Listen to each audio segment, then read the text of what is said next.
All right, everybody, welcome to another deep dive. Today, we're getting into something I know a lot of you are thinking about, and that's how to become a millionaire, specifically by 2025. Ambitious goal. Definitely is. But we've got this roadmap laid out here, and it all starts with this idea of the performance gap. Have you heard of that before? Oh, absolutely. It's kind of like the secret sauce, Yeah. the missing piece a lot of people don't even realize exists. Okay, so break it down for us. What exactly is this performance gap? Well, think of it like training for a marathon, right? You Yeah. wouldn't just lace up your shoes and start running without knowing how far you got to go. That's true. You'd end up exhausted and probably nowhere near the finish line. Exactly. The performance gap is that distance between where you are financially right now and that millionaire finish line you're aiming for. It's not just about dreaming big, it's about understanding the actual ground you need to cover. So if I'm sitting here with, say, $100,000 to my name and I want to hit that $1 million mark, my performance gap is $900,000. You got it. And knowing that number is huge E. Because life throws curveballs, right? Investments might not always go up. You might have unexpected expenses. But that gap keeps you focused. It helps you make decisions that, even when things get tough, still move you in the right direction. That makes a lot of sense. And speaking of making decisions, our roadmap here also mentions this thing called the value zone. It's got me intrigued because it seems like it's not just about what we're good at, right? You hit the nail on the head. This is where passion meets practicality. You could be the best underwater basket weaver in the world. Okay, that's a pretty specific example. But hey, you never know. The point is, if nobody's beewying underwater baskets, all that skill isn't going to translate to wealth. The value zone is that sweet spot where what you're passionate about, what you're good at, and what people will actually pay for all line up. So how do we find that sweet spot? I mean, it's not like there's a map with a giant X marking the value zone. Well, there's no magic map, but you can definitely do some exploring. Think about your skills, your interests, and then start looking at the market. What are people searching for? What problems are they trying to solve?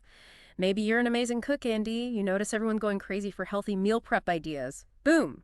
There's your value zone right there.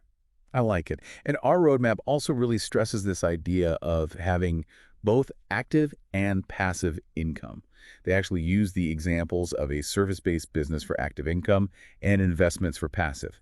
How does that work together to help us close that performance gap? Great question. Think of it like this.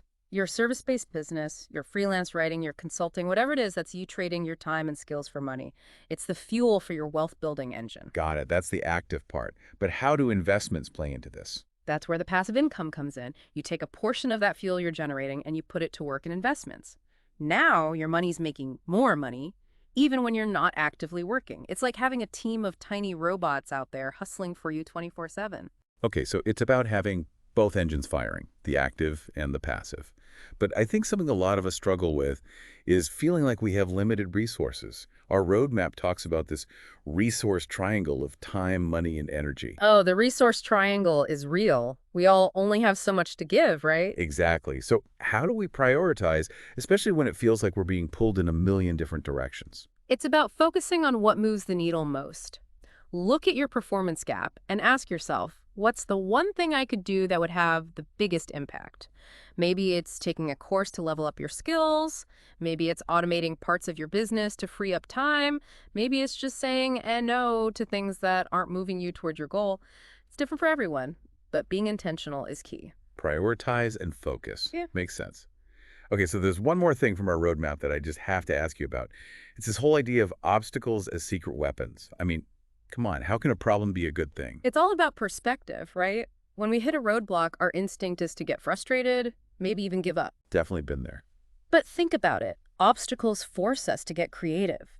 They make us find new solutions, develop new skills, learn things we never would have otherwise. Let's say you're building that online business and you launch a product that totally flops. Ouch. Yeah, it stings. But instead of throwing in the towel, you dig in and figure out WHY it flopped. You get feedback, you tweak your approach, you learn about marketing and audience research.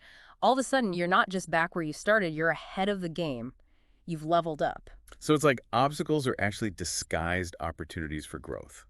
I like that way of looking at it. It's all about that mindset shift, and it ties into this last concept from the roadmap, which is the compounding effect. Now, we usually think about compounding in terms of investments, But it applies to so much more than just money. So it's not just about watching your savings account grow. Nope, it's bigger than that. Every book you read, every skill you learn, every challenge you overcome, it all adds up.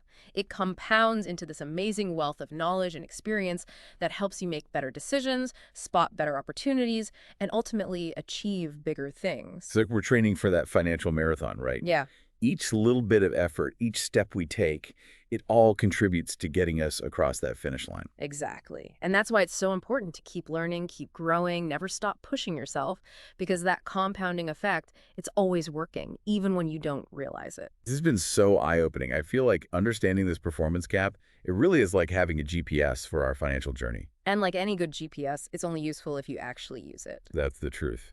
So for everyone listening, think about this. If you could master one skill that would significantly close your performance gap, what would it be?